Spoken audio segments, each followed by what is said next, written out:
A little daytime yard haunt update. We got the Sam door cover on. It says trick or treat, give me something good to eat. Down here in the window, we have Chucky. Don't mind the corner of my house from this freaking tree. It's super dirty. But we got Chucky there. I got this little spotlight down here to shine up on him. Hopefully that works tonight and I can get that turned on. But we're changing some lights, so we're gonna go ahead and show you around front. I'm gonna go do a couple other things, so we'll check that out here in a second. All right, so we'll give you a view from the daytime of the yard. I gotta fix that scarecrow yet. Got all our tombstones.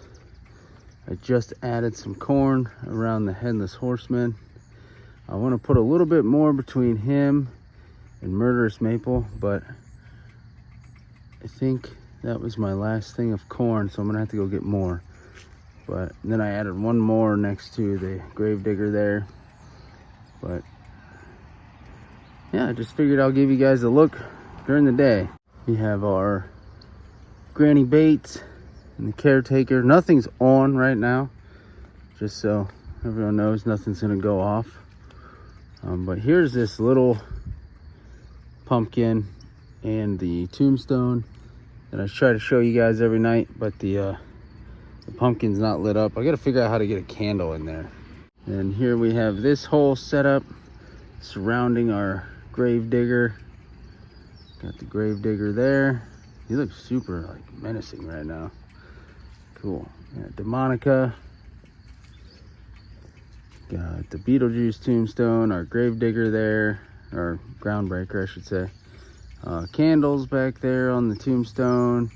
Our little jack-o'-lanterns. We got the boogeyman. You got Jason and Freddy. Ghost faces on the other side. We have Sam over here.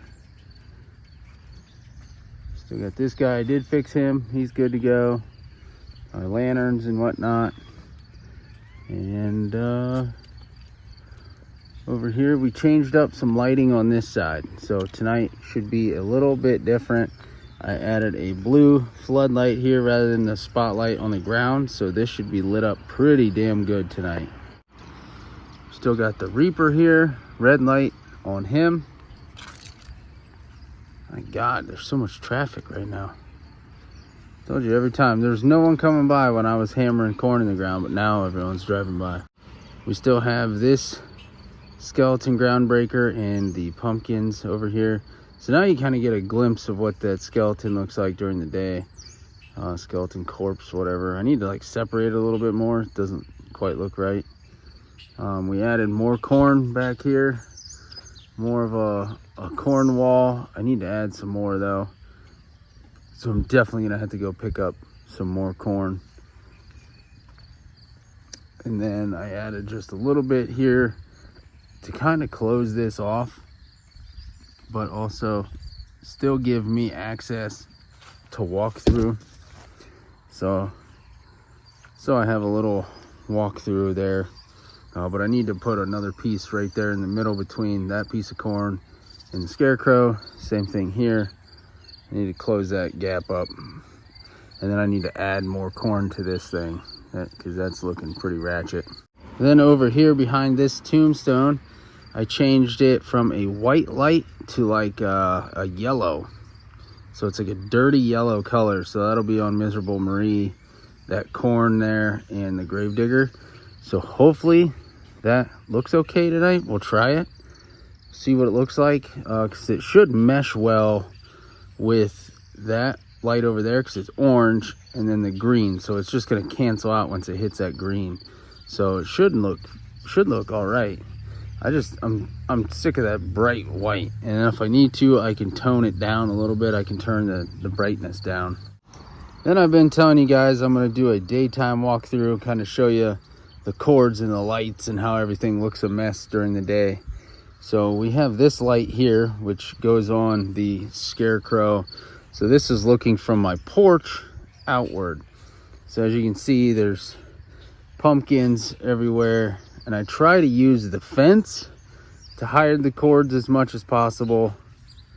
As you can see, that cord, well, that's new, so it's not hanging down right in front. But yeah, that light there in the very bottom corner. The cords, you know, eventually going to get covered by grass. Now this light I tried to hide behind the fence post. That there's hidden behind the fence post. Same with that light, hidden behind the fence post.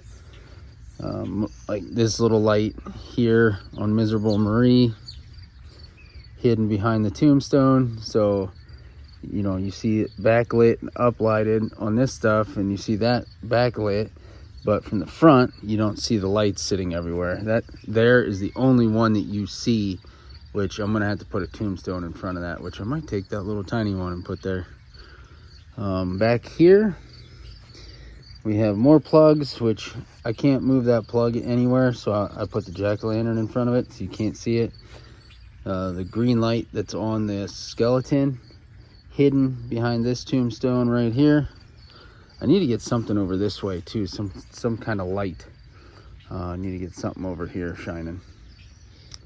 Over here on this side, we got a little bit more taller grass, so this works, but right there, hidden by the fence post, hidden in the grass are all the plugs, and then the light is hidden right there behind that fence post.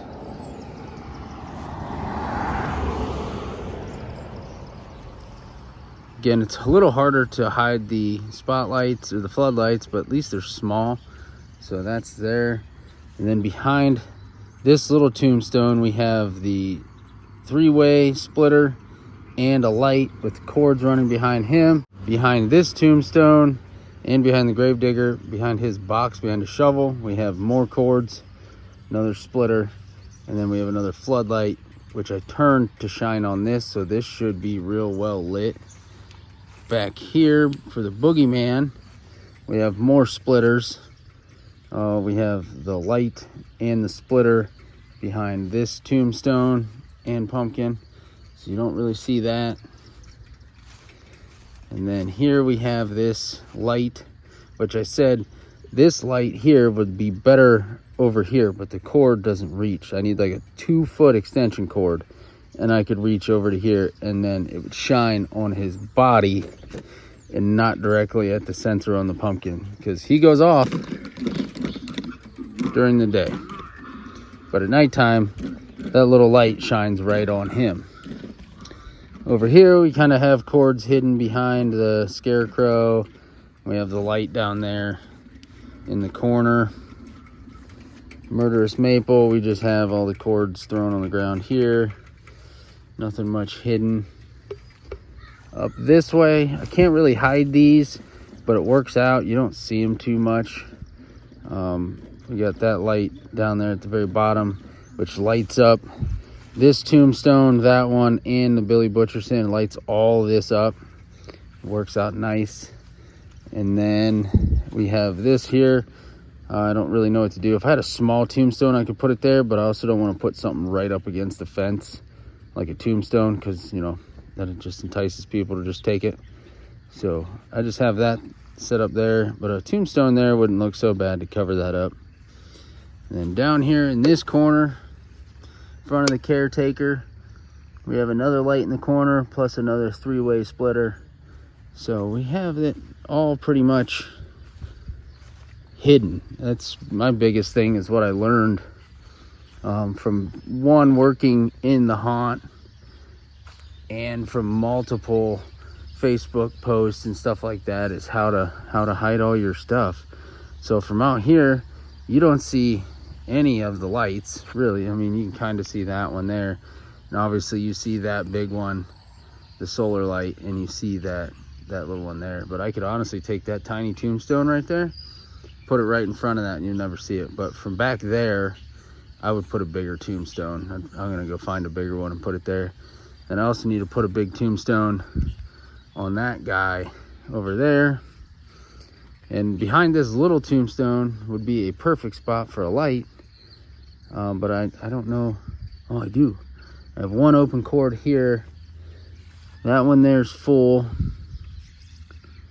But then I'm gonna have to put Dark Princess somewhere. So we might be changing some more stuff up once she comes out here. But yeah, another light facing that way wouldn't be bad. So then he would be lit up, and that guy in the back corner would be lit up. So we'll see. We got a bunch of stuff to do, a little bit of time. But yeah, as you can see, most everything is hidden. I see that. If I can pull that cord behind there a little bit more, I will. But most everything else is pretty hidden. So like that, you can kind of see that, but you're not really paying attention much in the corner. And the lights, I mean, honestly, you don't see them too much. They're pretty low, so the fence blocks them. That's why I'm not worried about it. But from over here, you still can't really see much. Like, you can see that, but obviously you're directly behind it. But yeah, you see this stuff here. These are charging. These are gonna be my walkway lights. I've been trying to do that. So we'll see what it looks like tonight. And then we'll just do a complete separate yard haunt video in the nighttime for this. But I promised you guys I would do a video showing how I hide all my lighting, how I run all my cords. The cords in the lighting is so messy. It's such a cluster. But I run one main line right there, right out that window. And that cord runs all the way down up to that box in front of the caretaker. And then I splice it off all throughout and spider web it all across the yard. Haven't had any issues. This is my 5th year doing it like this. Haven't had any issues. Eventually I would like to get some like GFI plugs outside to where I'm not running stuff through my windows.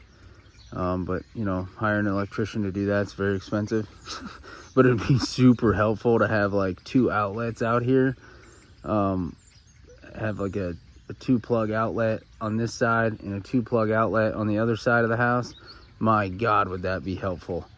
And then I could run all kinds of cords off those. But now I'm running so much split off so many other cords. So I got,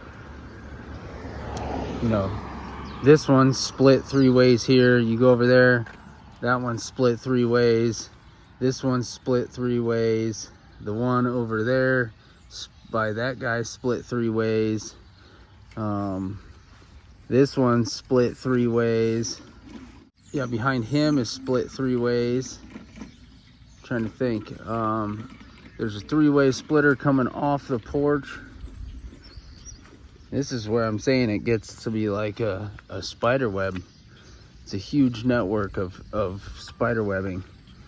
Up here, it comes straight out of the house through the window up there down to here, and it splits 3 ways.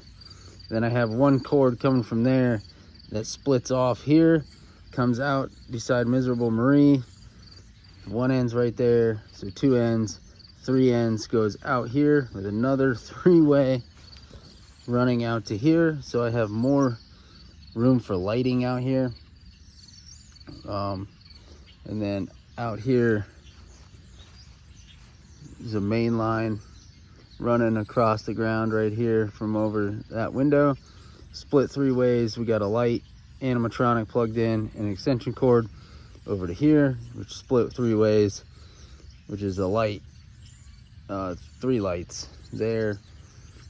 And then that is the other splitter comes from over here, 3 ways. We got a light and an animatronic. So it is a disaster, but like I said, no issues. Haven't had any issues. Rain, weather, fire, nothing crazy. So I've tried to upgrade to all outdoor plugs and not use so many like indoor house plugs like, you know, these little guys. But you know, extension cords are getting super expensive. So I've just kind of always played it safe. I try to wrap all these up, but I've kind of failed this year at wrapping them all up. But we've been pretty lucky, so to speak. But yeah, so I told you guys I'd do a video. There's the video. Tonight I'll come back through and see what all this looks like in the dark and how everything changes up and what all the different lighting looks like. So Make sure to like, share, subscribe, leave some comments down below of how your setup is and if you have a complete wire nightmare in your display.